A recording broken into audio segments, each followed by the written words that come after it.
किसी ने क्या खूब कहा है कि जिस जिस पर जग हंसा है उसी ने इतिहास रचा है। तो नमस्कार दोस्तों, जैसा कि आप लोगों को पता ही होगा कि हमारा भारत देश एक लोकतांत्रिक देश है जहां किसी को भी अपना जीवन जीने का मौलिक अधिकार प्राप्त है। लेकिन हमारे इसी भारत देश में कुछ लोग ऐसे हैं जो महिलाओं से उनके इस मौलिक अधिकार को छीनना चाहते हैं। उनकी यह मानसिकता है कि महिलाएं केवल घर के कामकाज तक ही सीमित हैं, वह अपने जीवन में कुछ बड़ा नहीं कर सकती। लेकिन इसी भारत देश में जन्मी एक ऐसी महिला जिन्होंने लोगों की इस मानसिकता को बदल कर रख दिया।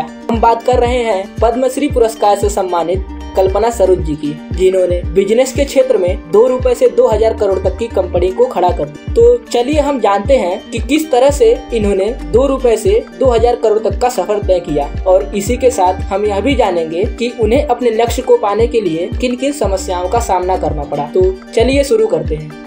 कल्पना जी के जीवन की कहानी की शुरुआत महाराष्ट्र के एक छोटे से गांव रोपरखेड़ा से शुरू होती है, जहां इनका जन्म हुआ था। एक छोटे से गांव के दलित परिवार में जन्मी इस महिला का बचपन बहुत ही संघर्ष भरा था, क्योंकि उनका परिवार काफी बड़ा था और सारे परिवार का बोझ उनके पिता पर था। उनके पिता महाराष्ट्र पुलिस कांस्टेबल के पद पर कार्यरत थे। कल्पना पढ़ाई में काफी तेज और तर्रार थी। पढ़ाई के प्रति इस लगाव को देखकर उनके पिता भी चाहते थे कि वह आगे और पढ़ाई करे, लेकिन समाज में रहने वाले लोगों और उनके मामा का मानना था कि लड़कियां जहर की पुड़िया होती हैं, वह केवल घर के काम काज तक ही सीमित है, पढ़ाई लिखाई करके उनका कुछ नहीं होने वाला। उनके मामा जी का कहना था कि वह कल्पना का जल्द से जल्द शादी करा दे, और इसी बात से सहमत होकर उनके पिताजी ने कुछ ही दिनों के बाद मुंबई के एक परिवार में कल्पना जी की शादी करा दी। लेकिन शादी के कुछ दिनों बाद से ही उनके परिवार वाले उनके साथ दुर्व्यवहार करने लगे। जब यह बात उनके पिता को पता चली तो वह स्वयं मुंबई गए और कल्पना जी को अपने साथ गांव लेकर चले आए। जब वह अपने गांव आई तो समाज में रहने वाले लोग उन्हें ताना देने लगे, और इन सब से परेशान होकर उन्होंने जहर भी पी लिया। लेकिन किस्मत को तो कुछ और ही मंजूर था कि वह बच गई। जब वह बच गई तब उन्हें एक ख्याल आया कि शायद जिंदगी को उनसे कुछ कराना है, इसलिए जिंदगी ने उन्हें दूसरा मौका दिया है। इस घटना के बाद उन्होंने ठान लिया कि उन्हें कुछ करना है और उन्होंने मुंबई जाने का निर्णय लिया। मुंबई आने के बाद उनका स्वयं का घर न होने के कारण उन्हें अपने चाचा के साथ वहां पर रहना पड़ा। अपने चाचा के घर के पास ही उन्होंने सिलाई का काम शुरू कर दिया, जहां उन्हें दिन के केवल 2 रुपए ही मिलते थे। 2 रुपए बहुत कम है।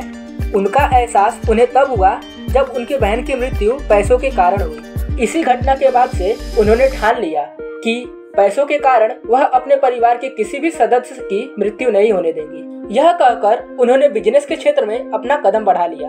अपना बिजनेस शुरू करने के लिए उन्हें पैसों की जरूरत थी, जिसके लिए उन्होंने बैंक से 50,000 रुपए का लोन लिया और अपना बिजनेस शुरू कर दिया।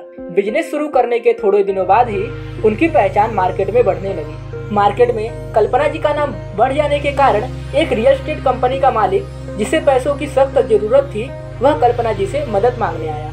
उस रियल एस्टेट कंपनी के मालिक के पास एक जमीन थी, जिसे वह पैसों की कमी के कारण कल्पना जी को बेच दिया। लेकिन वह जमीन विवादित होने के कारण कल्पना जी को कई समस्याओं का सामना करना पड़ा, लेकिन अंत में उन्होंने कानूनी तौर पर उस जमीन को जीत लिया।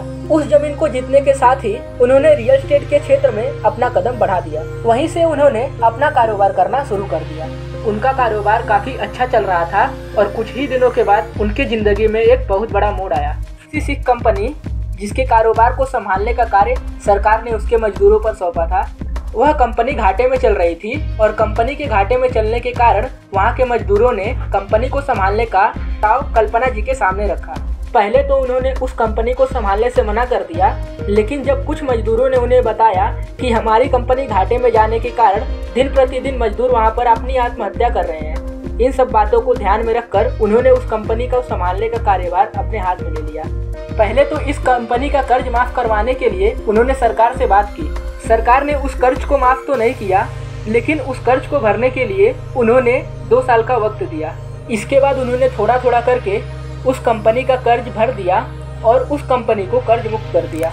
उन्होंने दिन रात इस कंपनी में काम किया और आगे चलकर इसी कंपनी को 2000 करोड़ की कंपनी बना दी। उनके इसी कार्य के लिए उन्हें 2013 में पद्मश्री पुरस्कार से सम्मानित भी किया गया। इस कंपनी को आगे लेकर जाने के बाद से ही कल्पना जी ने पीछे मुड़कर कभी नहीं देखा, और इसी तरह की और भी कई कंपनियों को प्रॉफिट में लाती चली गई। ऐसे कई संघर्षों के बाद ही वह 2 रुपए से 2000 करोड़ की कंपनी को खड़ा कर पाए। कल्पना सरोज यह एक ऐसी महिला है जो उन सभी लोगों के लिए एक प्रेरणा है जो अपनी जिंदगी से परेशान होकर आत्महत्या करने की सोचते हैं। यदि आप लोग इनके बारे में और अधिक जानना चाहते हैं तो डिस्क्रिप्शन में दिए गए लिंक पर क्लिक करके आप हमारी वेबसाइट पर विजिट कर सकते हैं।